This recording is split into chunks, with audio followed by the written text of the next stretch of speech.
Anh đã trở thành người dưng thật sao? Anh phải đứng bên cuộc đời nhìn em từ xa vậy sao? Trong cơn say anh cố khép đôi mi lại, chìm vào thời gian trôi bao đêm rồi anh vẫn thao thức.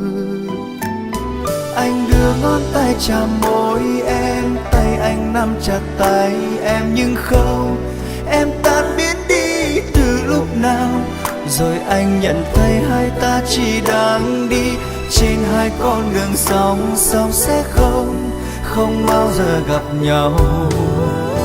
Mình rời xa nhau có chăng cũng chỉ vì em đã đổi thay để anh trở thành một người đứng sau em thôi. Rồi một ngày kia chúng ta chẳng nói về nhau, lặng lẽ bước qua mau, em đâu cần biết anh đâu thế này.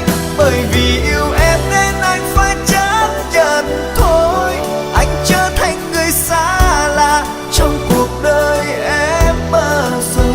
Trải qua từng tháng năm ta bên nhau đã say, để rồi người thương trở thành người xưa.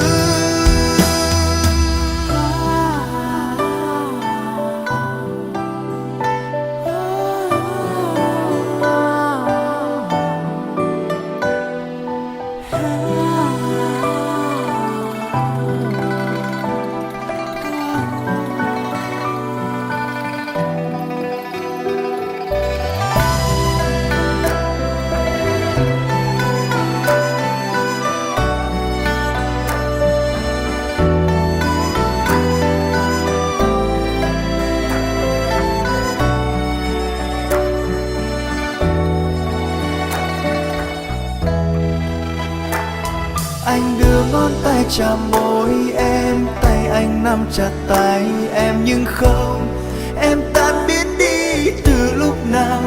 Rồi anh nhận thấy hai ta chỉ đang đi trên hai con đường song song sẽ không bao giờ gặp nhau.